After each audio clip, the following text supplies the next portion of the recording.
आत्मा से देह की क्रियाओं को मारोगे तो जीवित रहोगे। आमीन। शिल्पक पापा पढ़े पढ़िए। इसलिए कि जितने लोग परमेश्वर के आत्मा के चाहते हैं वह भी परमेश्वर के पुत्र हैं। हालेलुया। शिवानी। पर आत्मा का फल प्रेम, आनंद, मेल, धीरज। आमीन। सुरेश भैया। और कृपया भलाई, विश्वास, नम्रता और स्वयं ऐसे कामों के विरोध में कोई भी व्यवस्था नहीं। हालेलुया। पूजा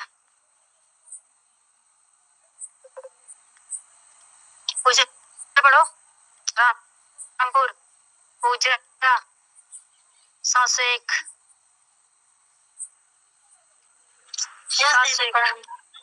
यस लेनी।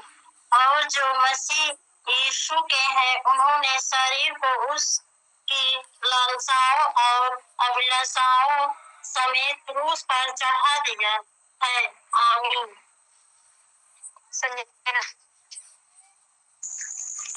यदि हम आत्मा के द्वारा जीवित हैं तो आत्मा के अनुसार चले भी। आमीन।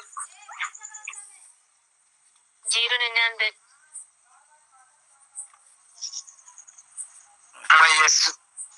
मैं मसीह के साथ क्रूस पर चढ़ाया गया हूँ और अब मैं जीवित न रहा पर मसीह ही मुझमें जीवित है और मैं शरीर में अब जो जीवित हूँ तो केवल उस विश्वास से जीवित हूँ जो परमेश्वर के पुत्र पर है जिसने मुझसे प्रेम तो मेरे लिए अपने आप को दे दिया।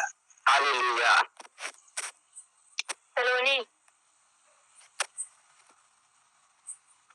सलोनी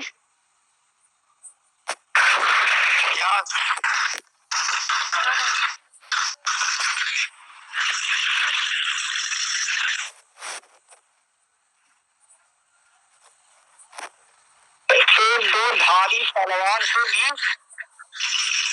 बहुत और गांठ और बूटे को अलग करके बार बार छिड़का और मन की भावनाओं और विचार जांचता है। तब उसने मुझे उत्तर देकर कहा, जब बाउल के लिए यहोवा का यह वचन है, ना तो बल से और न शक्ति से परंतु मेरे आत्मा के द्वारा होगा। मुझे सेनाओं के यहोवा का यही वचन है। आमीन। और कोई बाकी तो नहीं है? सब लोग पढ़ लिए? यस। कोई बच्चा नहीं है ना? प्रभु बहन सबसे जय मसीह। प्रभु आप सबको आशीष दे।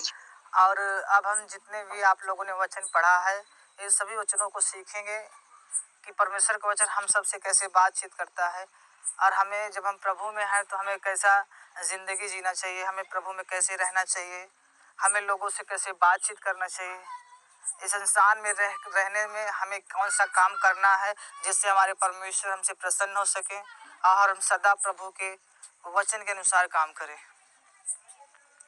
इसलिए हमारे भाई बहन जो प्रभु का कलाम बताया गया है उसमें हम आपको ये सिखाएंगे कि आत्मा में और शरीर में चलना क्या होता है।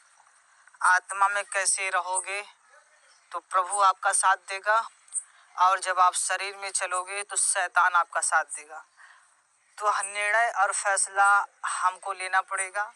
और अब हम 7 दिन लगातार जिस विषय के बारे में सीखेंगे उसका होगा शारीरिक और आत्मिक। शरीर में जो जीवन जीता है उसे क्या मिलता है और आत्मिक जीवन जो जीता है उसे क्या मिलता है।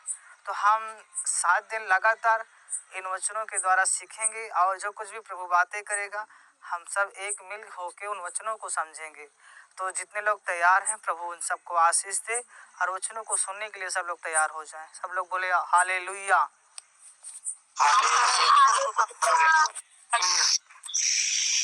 तो सब लोग तैयार हैं?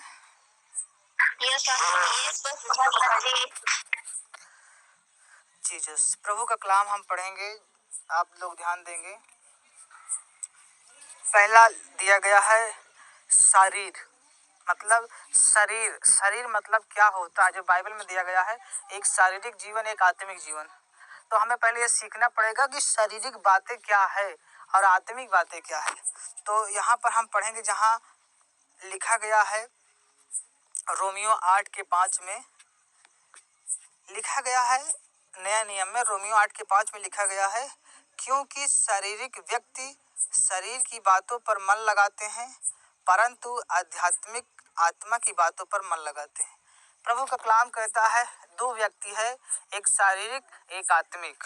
जो आत्मिक व्यक्ति होता है वो आत्मिक बातों को सोचता है, आत्मिक बातों को सुनता है, आत्मिक बातों को देखता है और आत्मिक चीजों को वो अपने जीवन में ग्रहण करता है। और जो शारीरिक होता है वो शरीर की बातों पर मन लगाता है, शारीरिक चीजों पर मन लगाता है। तो प्रभु का कलाम कहता है दो व्यक्ति हैं, एक शारीरिक एक आत्मिक। तो जो शरीर में जीता है वो शैतान के बस में होता है और जो आत्मा में जीता है वो परमेश्वर के बस में रहता है। लिखा है रोमियो 8:6 में, शरीर पर मन लगाना तो मौत है।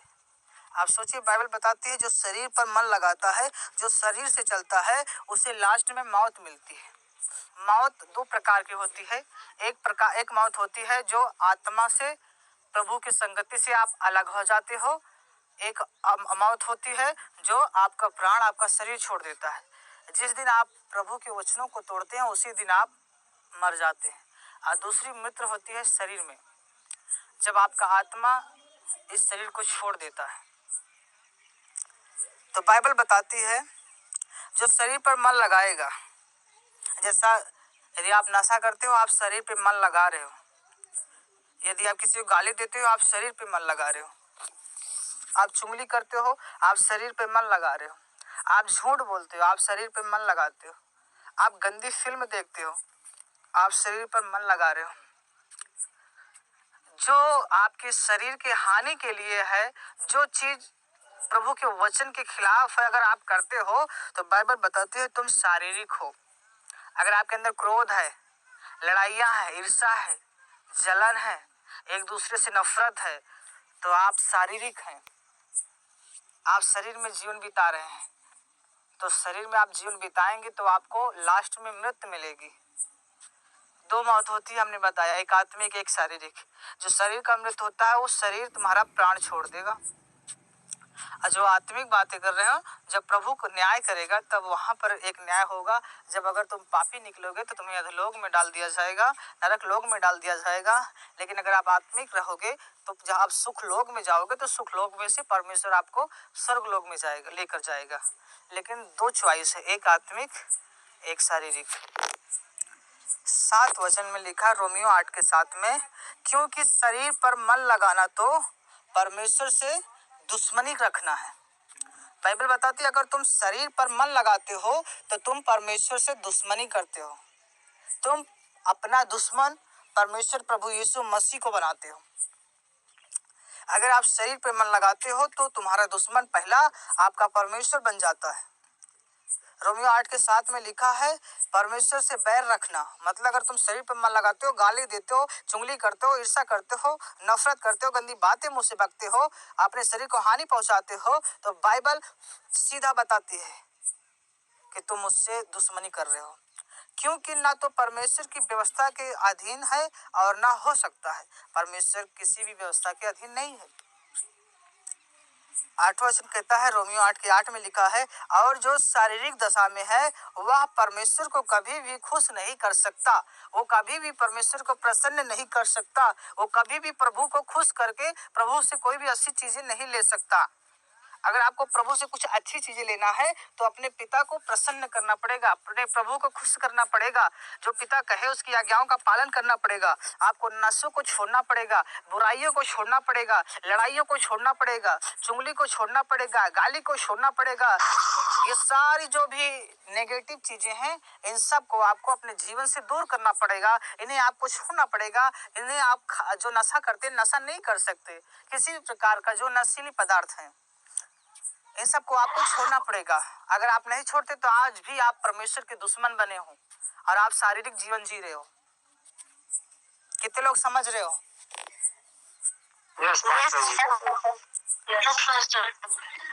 तो अगर हम परमेश्वर को प्रसन्न करने वाले बनेंगे तो प्रभु हमें सब कुछ देगा, लेकिन अगर हम प्रभु के दुश्मन बने तो प्रभु हमें कुछ नहीं देगा, क्योंकि परमेश्वर कहता है अगर तू मेरा दुश्मन होगा तो मैं तुझे कैसे आशीष दूंगा। परमेश्वर कहता है मैं सबसे प्रेम करता हूँ, लेकिन यदि तू मुझसे नफरत करे तो तू जो मुझसे नफरत करता है उसके वजह से मेरे वचन के दायरे से अगर तू बाहर है तो जो आशीष तुझे मिलने वाली थी वो नहीं मिलेगी, क्योंकि आप वचन के बाहर हो, आज्ञाओं के बाहर हो। प्रभु ने कहा झूठ नहीं बोलना, गाली नहीं देना, ईर्ष्या नहीं करना, चुगली नहीं करना, बुराई नहीं करना, किसी का अपमान नहीं करना। अगर आप किसी का अपमान करते हो तो आप दंड के योग्य होंगे। यीशु मसीह इसलिए कहते हैं, रोमियो 8:8 में लिखा, जो शारीरिक दशा में है वो कभी भी परमेश्वर को खुश नहीं कर सकते, परंतु जबकि परमेश्वर का आत्मा तुम में बसता है। अगर प्रभु का आत्मा आप में बसने लगा, आप प्रार्थना करने लगे, उपवास रखने लगे, वचन को पढ़ने लगे, आप वचन में चलने लगे, तो परमेश्वर का कलाम कहता है तब तुम आत्मा में आ गए हो, अब तुम शारीरिक में नहीं हो। आप झूठ बोलना छोड़ दिए हो, गाली देना छोड़ दिए हो, नशा करना छोड़ दिए हो, चुगली करना छोड़ दिए हो, एक दूसरे की बुराई करना छोड़ दिए हो, लड़ना छोड़ दिए हो, तो आप किस दशा में आ गए? आत्मिक दशा में। आत्मिक दशा में।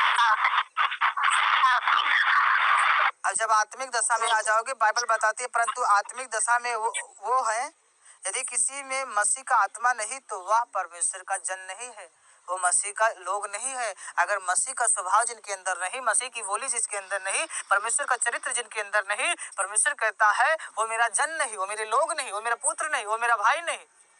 कितने लोग समझ रहे हो? परमेश्वर यीशु मसीह कह रहे हैं अगर तुम शरीर में जीवन बिताओगे तो मरोगे, परंतु अगर आत्मा में जीवन बिताओगे तो जीवित रहोगे।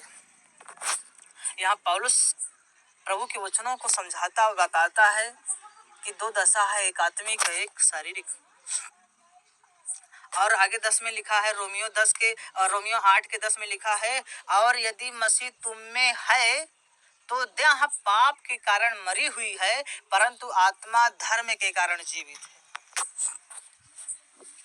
जो आपका शरीर है, अगर आपने पाप करना छोड़ दिया तो आप पाप के लिए मर चुके हो, आप फिर पाप नहीं कर सकते, क्योंकि मरा इंसान पाप नहीं करता। आप यदि पाप के लिए मर चुके हो, नशा के लिए मर चुके हो, गाली के लिए मर चुके हो, नफरत के लिए मर चुके हो, ईर्ष्या के लिए मर चुके हो, एक दूसरे की बुराई के लिए मर चुके हो, एक दूसरे को श्राप देने के लिए मर चुके हो, तो बाइबल बताती है अब तुम आत्मिक दशा में आ चुके हो, अब तुम जीवित हो तो आत्मा में जीवित हो। और आगे कहता है, सो हे भाइयों, शरीर के कर्जदार नहीं तो शरीर के अनुसार दिन ना काटो। अगर आप शरीर के कर्जदार नहीं हो तो शरीर के अनुसार मत काटिए दिन। हाँ, दिन भर नशा करते, दिन भर गाली देते, दिन भर ईर्ष्या करते, चुगली करते, नफरत करते, उल्टी सीधी बातें बोलते, हर घड़ी हर समय आपके मुंह से गंदी बातें निकलती, ये सब क्या है? शारीरिक बातें हैं। एक दूसरे की मजाक करते, एक दूसरे का मजाक उड़ाते, या किसी धर्म या जात या किसी भाई बहनों का मजाक उड़ाते, या किसी भी धर्म की बातों का लेकर उसका मजाक उड़ाया जाए, या किसी भी जो भी संसारिक दुनिया में जो भी जितने भी लोग हैं, जितने भी श्रद्धा वाले हैं, जहाँ कहीं भी जिनका श्रद्धा है, अगर आप उनके लोगों का अपमान करते हैं तो आप दंडी हैं, क्योंकि आप परमेश्वर के वचनों को तोड़ते हैं। हम किसी का अपमान ना करें, हम किसी भी भाई बहन के विषय में कोई गलत ना कहे। प्रभु कहता है सबका भला सोच, सबका भला सोच, क्योंकि जो जीवन में बोएगा वही फल काटेगा। और आगे लिखा गया है रोमियो 8:13 में, क्योंकि यदि तुम शरीर के अनुसार दिन काटोगे तो याद रखना निश्चय तुम प्रभु से अलग हो जाओगे और मर जाओगे।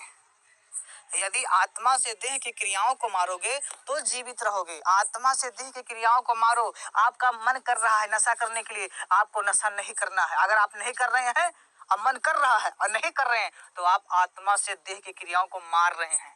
आपकी इच्छा हो रही है नशा कर लूं, लेकिन आप नहीं कर रहे हैं, वहां से भाग रहे हैं। आपकी इच्छा हो रही है गाली दे दूं, लेकिन आप उसे रोक रहे हैं, नहीं नहीं देना है, नहीं देना। आपकी इच्छा, लोग आपको उल्टी सीधी बातें बताएंगे ताकि तुम चुगली करो। आपके अंदर इच्छा होगी, लेकिन आप उसे कंट्रोल करना है। आपके अंदर इच्छा होगी कि बुराई को फैलाऊं, लोगों के बारे में बताऊं जो गंदी चीजें हैं, आप उसे कंट्रोल करें। जब आप कंट्रोल करोगे, बुराइयों को फैलाना बंद करोगे, तब बाइबल बताती है तुम आत्मिक दशा में हो जाओगे। और आत्मा से जब देह की क्रियाओं को मारोगे तो आप जीवित रहोगे। सब लोग बोले आमीन। आमीन। सब लोग जाग रहे हो? जोर से हालेलुया बोलो, हाथ हिला के बोलो, हालेलुया बोलो जोर से। सब लोग बोलिए।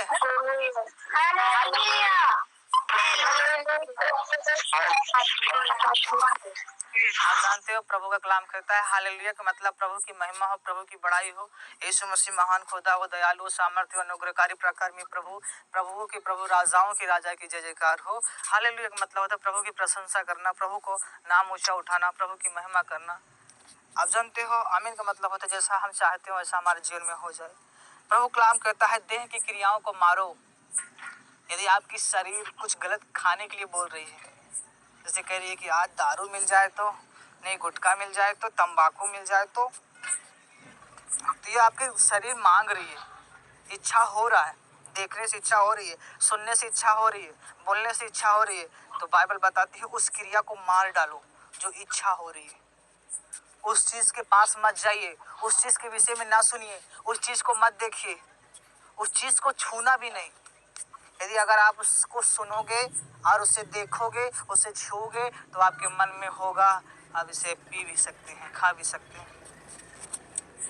14 में लिखा है, 8:14 में लिखा है, रोमियो 8:14 में लिखा है, इसलिए जितने लोग परमेश्वर की आत्मा के चलाए चलते हैं वही लोग परमेश्वर के पुत्र होंगे।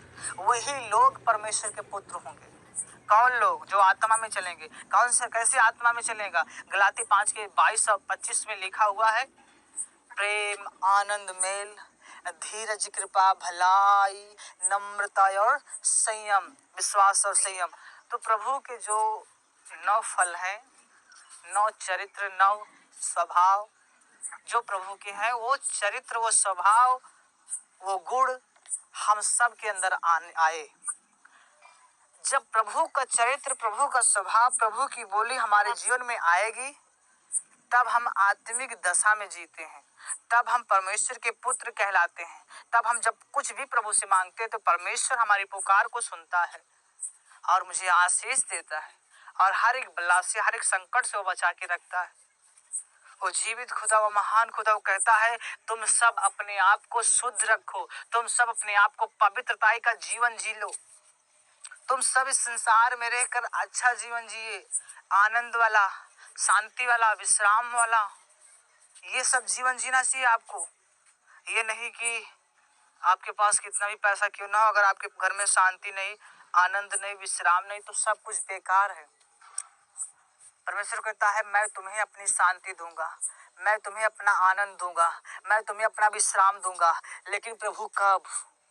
जब तू आत्मा में जिएगा तब, जब तू आत्मा में चलेगा तब, जब तू मेरे चरित्र में चलेगा तब, जब तू मेरे स्वभाव में चलेगा तब, जब मेरी बातों में चलेगा तब, जब मेरा गुण लोगों के सामने प्रकट करेगा तब। मत्ती 5:16 में लिखा है तुम अपने पिता की बड़ाई अपने स्वभाव, अपने भले कामों से दिखा सकते हो। अगर आप अपने भले काम करोगे तो आपका जो परमेश्वर है उस भले काम को देखकर लोग तुम्हारे पिता की बड़ाई करेंगे। लेकिन कौन से काम? भलाई के। सब लोग बोले आमीन। सब लोग जाग रहे हो?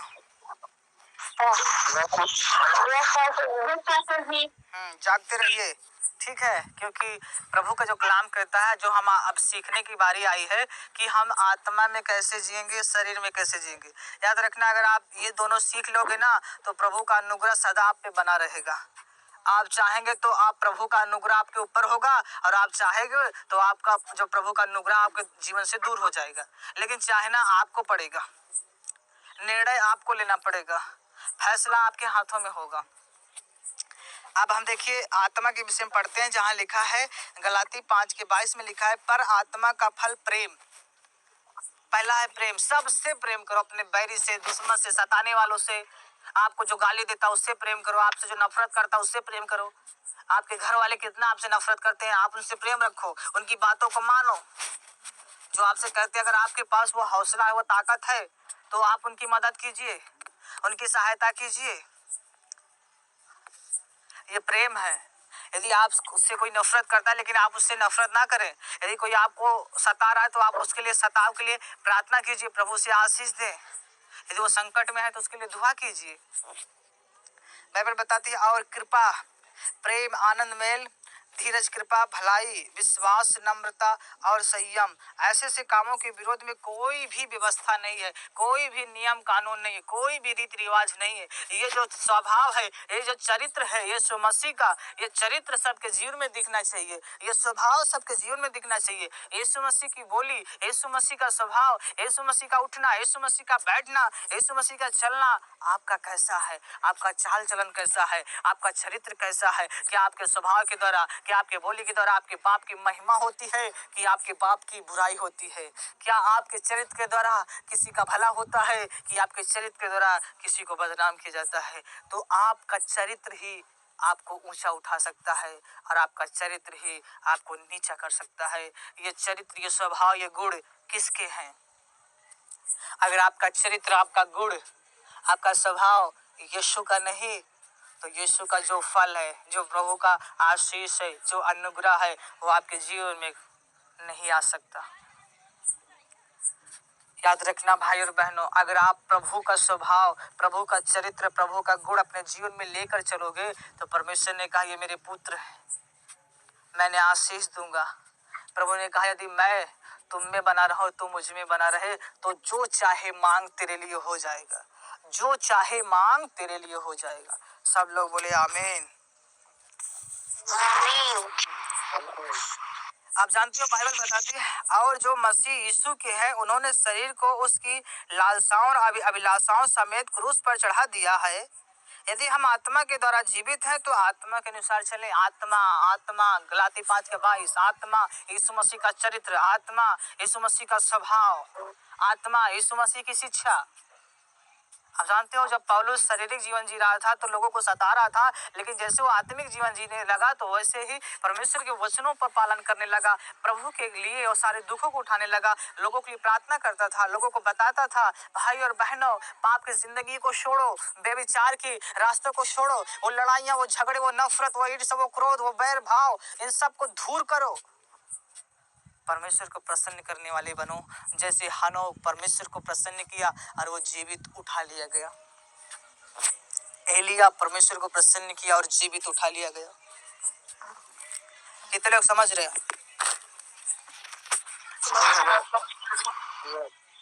जाग रहे हो? हाँ, जोर से बोलो, जाग रहे हैं। हम तुम्हारे लिए जागते हैं, तुम लोग भी जागा करो। वसन जब अगर आपको नींद आए तो थोड़ा गिलास पानी लीजिए और अपनी आंखों में छिट्टा मार दीजिए। आप जानते हो, हम आपके लिए छत में, अपने छत पर चढ़े हैं और टहल रहे हैं, मच्छर नोच रहे हैं, लेकिन फिर भी मैं प्रभु की सेवा कर रहा हूँ, वचन को बांट रहा हूँ और मैं खुद सीख रहा हूँ। लेकिन अगर आप लोग नींद लोगे, तो अगर हम खेत में कितना भी बीज छिड़क दें, अगर चिड़िया चुन गई तो सब बेकार है। इसलिए आप लोग थोड़ा कोशिश कीजिए, अगर आपको नींद आती है तो पानी लीजिए, अपने मुंह में छींटा मार दीजिए, क्योंकि जो कुछ भी दिया जा रहा है ये आत्मिक चीजें हैं। अगर आपके अंदर जाएगा तो काम करेगा, ताकत आएगा, एनर्जी आएगी, हौसला बढ़ेगा, विश्वास बढ़ेगा, प्रभु के पास जाओगे, प्रभु की अगुवाई में जियोगे, आपके घर में आनंद, विश्राम, शांति सब होगा। लेकिन जब प्रभु के चरित्र में जियोगे, प्रभु के स्वभाव में जियोगे, जब तक इस पृथ्वी में हो तब तक ईमानदारी का जीवन जीजिए। थोड़ी सी थोड़ी बातों में लड़ाइयाँ, झगड़े, ईर्ष्या, क्रोध ना कीजिए। यीशु मसीह स्वर्ग छोड़कर पृथ्वी पाया हम सब के लिए, तो हमें भी प्रभु के लिए दुख उठाना चाहिए। प्रभु के खिलाफ यदि कोई बातें करता है, यदि कहता है तुम मसीह में हो, तुम ऐसे हो, तो वैसे हो, आपको सह लेना चाहिए और उसके लिए दुआ करना चाहिए। आप जानते हैं यहाँ पर पौलुस कहता है गलाती 2:20 में कि मैं मसीह के साथ क्रूस पर चढ़ाया गया हूँ और अब मैं जिंदा नहीं हूँ पर मसीह यीशु मसीह मुझ में जिंदा है। मैं शरीर में अब जो जीवित हूँ केवल उस विश्वास से जीवित हूँ जो परमेश्वर के पुत्र पर है, जिसने मुझसे प्रेम किया और मेरे लिए अपने आप को दे दिया। पौलुस कहता है कि मैं संसार के लिए अब मर चुका हूँ, अब मेरे अंदर यीशु मसीह का चरित्र, यीशु मसीह का स्वभाव, यीशु मसीह का मन, यीशु मसीह का प्रेम मेरे अंदर आ चुका है। अब मैं बोलने वाला नहीं, अब मैं कोई काम करने वाला नहीं, क्योंकि जो भी करने वाला है परमेश्वर है, परमेश्वर का आत्मा है। सब लोग बोले आमीन। जोर से बोलो आमीन। नींद आवत रहा है तो सब भाग जाए। सब लोग सुन रहे हो? यस। जागते रहिए, बाइबल बताती है जागते रहिए। इब्रानी 4:12 में लिखा है क्योंकि परमेश्वर का वचन जीवित है। अरे प्रभु जीवित है तो तुम लोग क्यों मरे हुए वाला काम कर रहे हो? अरे वो जीवित है, वो कहता है अरे तुम भी जीवित हो जाओ। मैं जीवित हूँ तो तुम भी क्या बनो? बोलो जीवित। प्रभु मैं तो जिंदा हूँ। अरे ऐसे नहीं, आप जानते हो जीवित होने का मतलब होता है पवित्रताई का जीवन जियो, तो आप जीवित हो। अगर आपके जीवन में कोई अंश है या पाप का अंश है, आप जानते हो यदि जीवन में पाप का अंश है तो आप जीवित नहीं हैं। आप क्या हैं? बोलिए मरे हुए हो। यीशु मसीह ने कहा आदम से, हे आदम जिस दिन तू मेरी आज्ञाओं को तोड़ेगा उसी दिन तू मर जाएगा, उसी दिन तेरा मेरा रिश्ता टूट जाएगा। परमेश्वर कलाम कहता है वो उसी दिन प्रभु से अलग हो जाता है। शरीर में 930 साल जीवित रहता है, लेकिन आत्मा में उसी घड़ी, उसी क्षण, उसी समय मर जाता है। परमेश्वर का आत्मा प्रभु के पास लौट जाता है और फिर आदम दुखी होता है। वो उसी पृथ्वी पर जिसमें उसे बनाया गया था, जोता बोरता, काटता, खाना के लिए मेहनत करता, परिश्रम करता, खून पसीने की रोटी कमाता और खाता और रोता और पछताता कि मैंने ये क्या काम कर दिया। जहाँ आनंद था, जहाँ जीवन था, जहाँ विश्राम था, जहाँ आदन की वाटिका थी, मैं उन सबको छोड़कर चला आया। मगर बाप की बात मानता तो आज आनंद से होता और जो वाटिका लगाई गई थी उस वाटिका में सदा वो बना रहता। कितने लोग वाटिका का नाम जानते हो?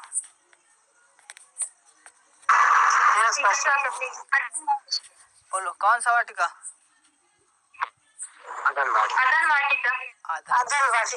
आप जानते हो आदन वाटिका में जब आदम रहते थे तो वहाँ सब कुछ था।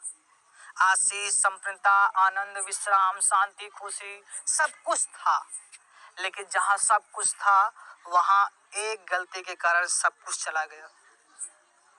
एक गलती के कारण सब कुछ चला गया। आप जानते हो, मान लीजिए अगर आपके घर पे बरंदा डाला गया हो और बरंदे में आगे आगे सिर्फ पिल्लर डाले गए हों। आप सोचिए अगर वो पिल्लर गिर जाएंगे तो क्या वो छत खड़ा रहेगा?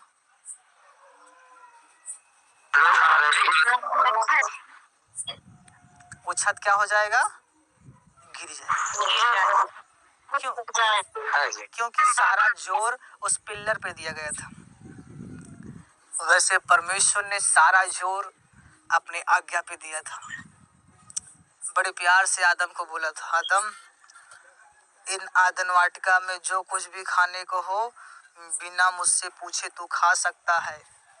ये जितने आदन वाटिका में जितने भी फल फ्रूट देने वाले पेड़ हैं, वृक्ष हैं, इनको खाने के लिए तू मुझसे पूछ नहीं सकता, बेखटके खा सकता है, जैसे तेरी इच्छा है खा सकता है। लेकिन एक बात याद रख, उसी बीच में एक और पेड़ लगाया गया है, उसको तू वहां पे मत जाना, ना उसका कभी फल खाना। जिस दिन तू उसका फल खाएगा और जिस दिन मेरी आज्ञाओं का उल्लंघन होगा उसी दिन अवश्य तो मुझसे तेरा और मेरा रिश्ता खत्म हो जाएगा। और जब रिश्ता खत्म हो जाएगा तो मैं चाह के भी तुझे अपने पास लौटा नहीं पाऊंगा। आप जानते हो, पहले आदम ने अपनी गलतियों का स्वीकार नहीं किया, हव्वा ने अपनी गलतियों का स्वीकार नहीं किया। ये दोनों एक दूसरे पर आरोप लगाते गए और आज भी दुनिया में पति पत्नी सदा एक दूसरे पर आरोप लगाते हैं। पति गलती करता है तो पत्नी पर, पत्नी गलती करती है तो पति पर। ये आदम हव्वा ने लगाया था, इसलिए सभी लोग